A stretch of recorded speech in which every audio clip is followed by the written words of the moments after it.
nabadda odayaal magacaygu Cabduqaadir Holac ku soo dhawaada xogta wararka ee maanta qodobada aad ku daawan doontaan ee xogta wararka ku jira waxa kamid ah muwaadin loo geystay dil wadankaasi Koonfur Afrika qorshaha bangiga dhexe ee Soomaaliya iyo waliba xaaladda gurracan ee wadankaasi Lebanon oo qaraxyo iyo halakanya laba maalmood ka hor qodobadaas iyo wixii kale ee nagu soo kordhay aad ku daawan doontaan barnaamijka xubnihi saadaashii sports kama marna waa mar kale iyo xogta wararka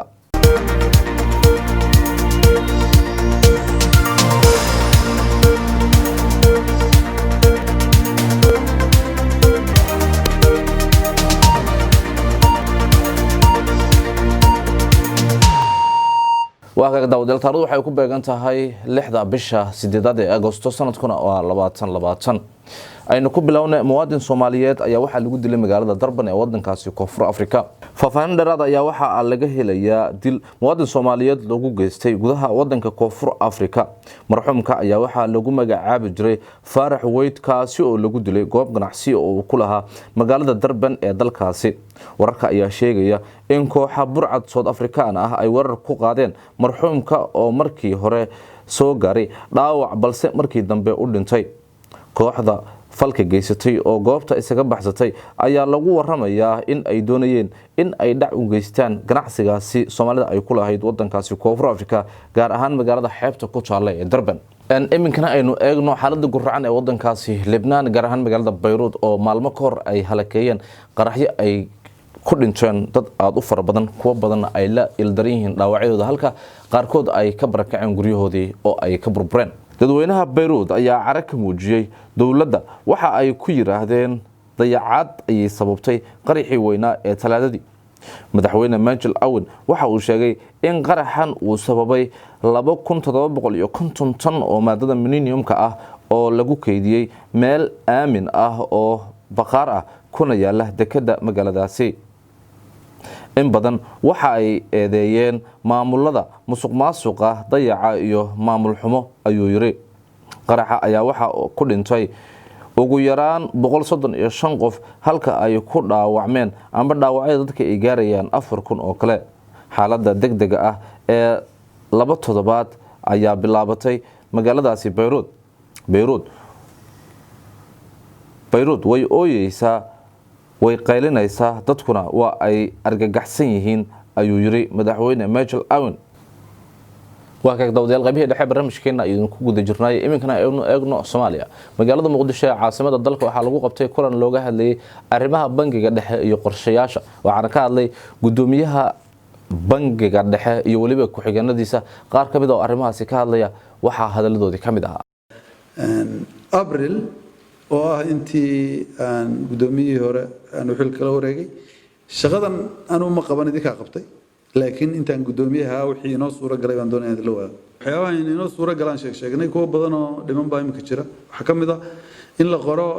staffkii cusbaan waan sheegay baahida ka dhalanaysa departmentada iyo dad khubaro ah oo short term nala jooga oo waxyaabo farsamo gaar ah oo inagu lahayn ina bara oo maanta inagu isku filayn tababaro iyo skills transferna laga faa'iido waxa kale oo kamid ah consultants short term consultants employee waxa kamid ah package dadka gaaray xilliga ay ka nasan lahaayeen shaqada in loo sameeyo severance package wax la yiraahdo ama sagootin xuquuqdoodii bangiga waqtiga ka shaqeynayeen inay helaan way macnaheedu tababarada shaqaalaha hore aan uga hadalay institution inuu yeelano bangiga wuxuu laan jiray meel waxbarasho lagu tababaro school oo kale iyo hadaynu external iibsanayno adeega dhinacay doonto baa noqotee waa arrin u baahan oo HR ka department division ka Bashiir Ciise kamid ahaa dad kale oo badan kamid ahaa wax dhintay iyo wax noolba taas hadda dib loogu noqon maayo waqti dheer waa soo marnay shaqadii halkaas laga soo bilaabay marka soo socotay waxay soo gaartay ilaa iyo in ma aragtay niman dhalinyaro ah kale ay bangiga ku soo biiraan oo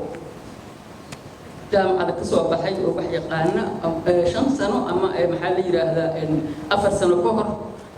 dadkaas dhalinyaradaasina waa nimanka shaqada bangiga soo bilaabay soo unkay waday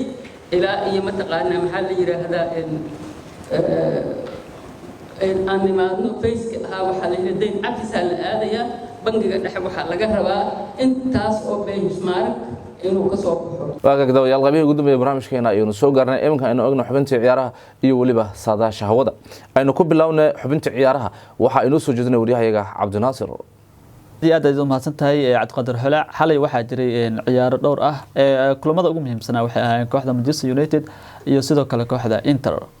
kooxda Manchester United iyo Inter ayaa isku soo xaadiriyay wareegga sideedaad ee markaasi Europe League. Manchester United ayaa ku badisay 2-1 kooxda Laska halka markaasi kooxda Inter ee iyadana 2-0 ku garaacday kooxda Katefa.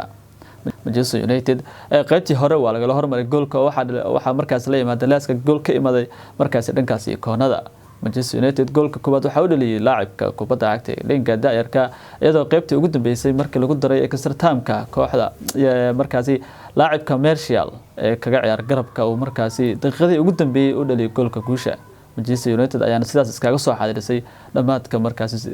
groupka sideedaad ee Europe League. Inter ayaa iyadana sidoo kale markaasi 2-0 ugu badisay kooxda Katefa waxayna markaasi iyadana isku soo xaadirisay wareegga sideeda. labada kooxood ee ugu quwadda weyn marka la yimaado ciyaaraha Europe League waxaana halkaas kusoo gabagabeynayna qodobada aan ugu heynay maanta halkan aan kasoo jeedin aniga Cabdinaasir Abshi Cali intaynu kulmayna barnaamijka mid la mid ah waxaan naga tagaynaa sidaas nabadgelyo waxaan dib inagu wicli doonaa Cabdiqaadir Xulaac ee barnaamijka saadaasha hawada. aad buu mahadsan yahay kaas wuxuu ahaa waryahayaga cabdinaasir oo inoo soo jeedinaya xubinta ciyaaraha balse iminka aynu eegno xubinta saadaasha hawada ee maanta magaalada Muqdisho ee caasimadda dalka saaka qorraxdu waxa ay soo baxday